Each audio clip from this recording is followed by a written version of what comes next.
E passo em seguida a palavra ao advogado Alberto Lopes Mendes Rolo, que é o presidente do DIPEA, concedendo a Vossa Excelência também o prazo de 15 minutos.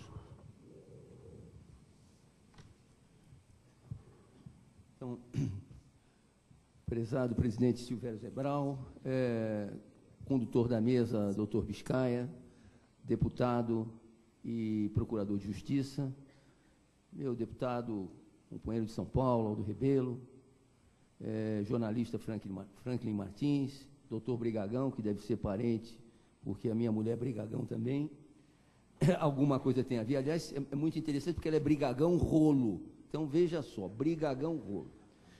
Costumam dizer que, sendo eu um rolo com 2 L's, o tema político e eleitoral me cabe como um figurino correto, porque, evidentemente, quem mais anda fazendo rolos, só que com L só por aí, que não seja, lamentavelmente, a classe política. Não vou falar mal dela, não, deputado Biscaia, porque se eu fizer isso, eu vou estar dando tiro no pé, perco a clientela. Então, não vou fazer isso de forma nenhuma. Mas, num primeiro instante, eu vou tentar seguir aquilo que foi pedido, aquele roteiro, para dizer que o artigo 2º da Constituição Federal fala em harmonia e independência de poderes. Harmonia, independência, cada um para o seu lado, mas harmonia.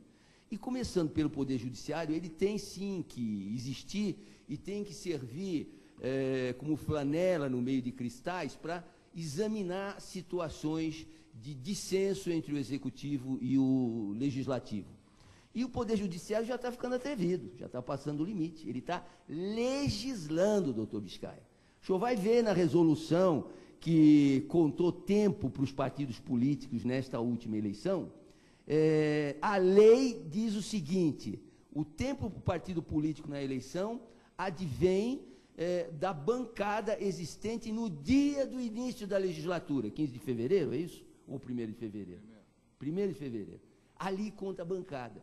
Então, o sujeito é eleito em outubro, aí de outubro a 1º de fevereiro começa o troca-troca, começa a permissividade, começa a mercatura, e aí no dia 1º de fevereiro constituem-se bancadas e a partir dali você tira consequências. Ou então 1º de fevereiro dali a 2 anos, pior ainda, porque já é no meio da legislatura. Vem o TSE, contrariando o que está na lei. A lei escreve isso, é início da legislatura conta tempo, lei 9.504. Vem o Poder Judiciário e diz, não, o tempo vai contar a partir do momento da eleição. Gloriosa essa colocação. Com isso você já está começando a impor fidelidade partidária. Porque que adianta o troca-troca para fazer lugares na mesa, deputado Rebelo? O que adianta sair de um partido e entrar no outro se o que vai valer é a bancada eleita pelo povo? Tá certo? Já estaríamos numa situação... que adianta você trocar de partido se você não vai levar o seu tempo para poder desfrutar dele na televisão, porque vai contar a bancada eleita. E o Judiciário contrariou a lei, baixou uma resolução, Judiciário Eleitoral, TSE, e todos nós obedecemos. Então, veja que o Judiciário já está indo, já está caminhando também, já que ninguém legisla, legislo eu. E ele está tentando fazer isso, fugindo da sua devida atribuição.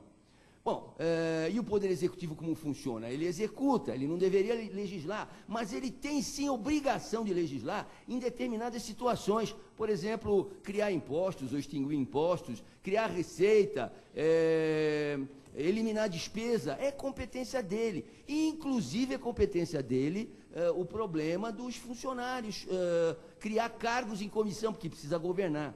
Agora, nós já estamos com 20 mil cargos em comissão diretamente ligados ao governo federal, 2 mil só no último governo. Então está na hora de profissionalizar isso aí. Menos cargos em comissão, mais provimento desses cargos por concurso. Então seria uma maneira de o Executivo atuar positivamente, abrindo mão dessas nomeações, não partidarizando o governo, porque não é o caso de partidarizar governo.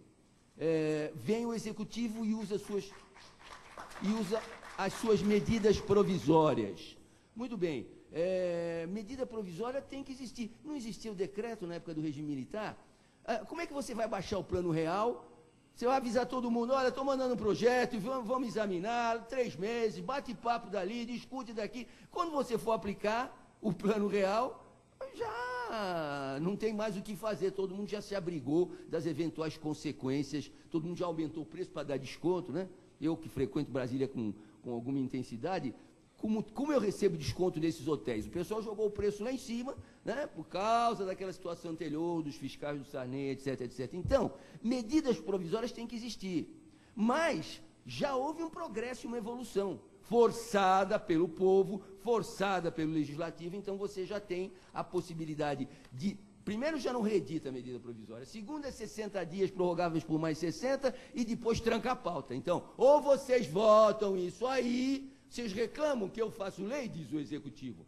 E aí o Executivo diz também para o Legislativo, da agora para diante, ou vocês votam isso aí, ou então não serve Legislativo para nada, então tranca a pauta e a coisa está funcionando bem dessa maneira. Vejam, por exemplo, que isso já foi uma alteração constitucional, fruto da emenda 32, tá certo? Que gerou essa nova situação. Ainda assim, o Executivo anda baixando muito a medida provisória. Muito bem, como é que funcionava o negócio da medida provisória? Mandava para lá, tem aquele aspecto constitucional que os senhores sabem, da urgência e relevância da matéria. E urgência e relevância, baixava, vamos acabar com o bingo, pronto, então baixava uma medida, tem que acabar com o bingo, é urgente que acabe com o bingo. Desculpe, mas é mais ou menos por aí o caminho. Então, e não é deste governo, e nem daquele governo, é todo mundo, tem essa medida na mão, o judiciário não fazia nada, mas o judiciário está fazendo sim.